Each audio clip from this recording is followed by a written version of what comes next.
Hello guys, I'm అలీకే Reddy. Okay, ఈరోజు మనం నిజామాబాద్ జిల్లాలో నేషనల్ టర్మరిక్ బోర్డ్ అనేది central government national turmeric board అనేది ఏర్పాటు చేయడం జరిగింది.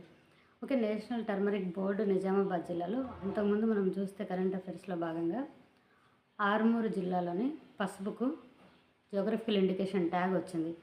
ఓకే, జియోగ్రఫికల్ ఇండికేషన్ ట్యాగ్ రావడం వల్ల అక్కడున్న పసుపుకు మంచి ప్రొడక్షన్ కానీ వేరే చోట దాన్ని ఆ పసుపుని పండించకుండా జియోగ్రఫికల్ ప్రొటెక్షన్ ఉంటుంది. దానికి ఎన్నో రకాల ఉపయోగాలు ఉంటాయి. ఆల్రెడీ నేను అంతకుముందు ఒక వీడియోలో డిస్కస్ చేయడం జరిగింది.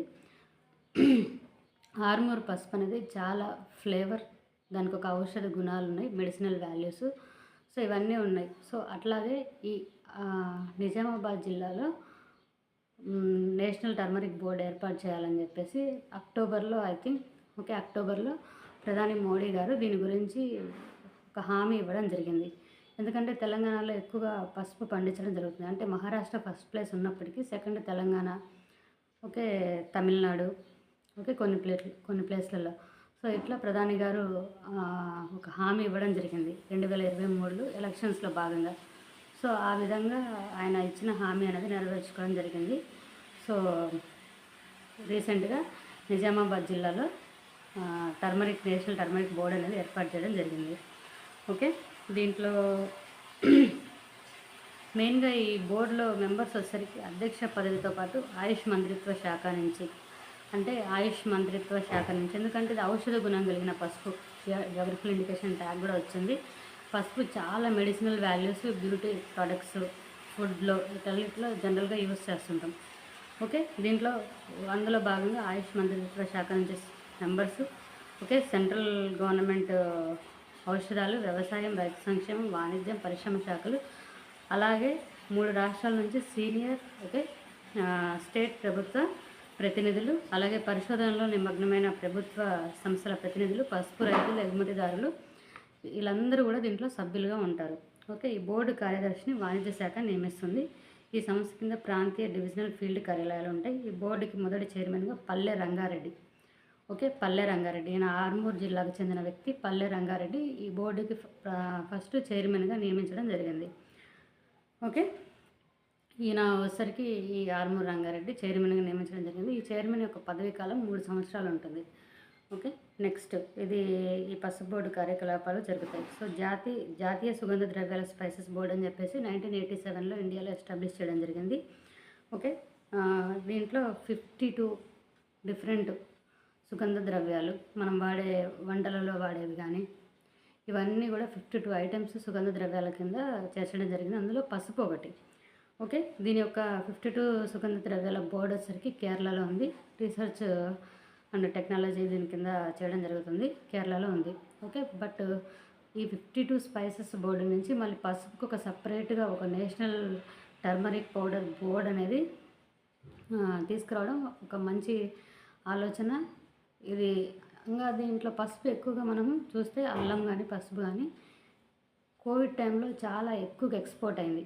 ఫార్మాస్యూటికల్ ఇండస్ట్రీతో పాటు అగ్రికల్చర్లో భాగంగా టర్మరిక్ అండ్ అల్లము, పసుపు ఈ రెండు కూడా చాలా ఎక్కువ ఎగుమతి అయింది. సో దానివల్ల ఎంతో లాభం కూడా చేకూర్చింది మనకు.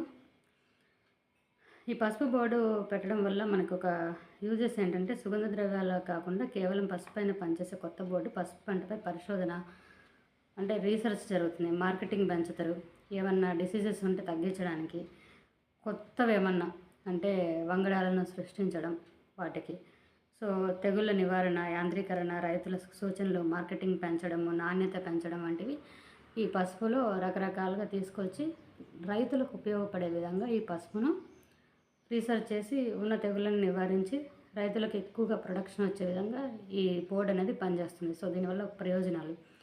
భారత్లో పసుపు ఎందుకు ప్రత్యేకం అంటే, మనం ఏన్షియంట్ టైం నుంచి కూడా, ఎస్పెషల్లీ మనం తెలంగాణలో చూసుకుంటే రుద్రమ్మదేవి టైంలో పసుపు పండించమని రుద్రమ్మదేవి వీళ్ళ టైంలో పసుపు పండించమని ప్రోత్సహించేవాళ్ళు రైతులకి. అంత ప్రొడక్షన్ ఉన్నది, ఎక్స్పోర్ట్ కూడా జరిగేది. సో ఈ విధంగా మనకు ఏన్షియంట్ టైము, మెడివల్ తర్వాత నుంచి కూడా మనకి ఎంతో దీని ప్రాముఖ్యత ఉంది. ఎస్పెషల్లీ మనం ఇండియా అతిపెద్ద ప్రొడక్షను వినియోగదారు, ఉత్పత్తిదారు, ఎగుమతిదారు. ఉత్పత్తిదారు, వినియోగదారు, ఎగుమతిదారు భారత్ పసుపు పండించడంలో, పసుపు ఉపయోగించడంలో కానీ అన్నిట్లలో 2022-23 సంవత్సరంలో పోలిస్తే 11.61 lakh టన్నులతో ప్రపంచంలో మూడింట రెండవ వంతు పసుపు భారత్ ఉత్పత్తి చేయగా, పసుపుల ప్రపంచ వాణిజ్యంలో భారత్కు 62% వాటా ఉంది. ప్రపంచంలో భారత్కు 62% ఇండియా నుంచే వాటా ఉంది. ఓకే, 11.61 lakh టన్నులు పండించడం జరిగింది. సో 2022-23 నుంచి ఓకే 1.53 లక్షల టన్నుల పసుపు ఆధారిత ఉత్పత్తులు ఎగుమతిలో దేశంలో 20 రాష్ట్రాలు పసుపు పండించగా ఎక్కువగా మహారాష్ట్ర, తెలంగాణ, కర్ణాటక, తమిళనాడులో ఉత్పత్తి అవుతుంది. మహారాష్ట్ర, కర్ణాటక, తమిళనాడు, ఓకే, మహారాష్ట్ర, తెలంగాణ, కర్ణాటక, తమిళనాడు ఈ 4 రాష్ట్రాల్లో అధికంగా ఉత్పత్తి అనేది జరుగుతుంది. So thank you so much. Please share and subscribe my channel.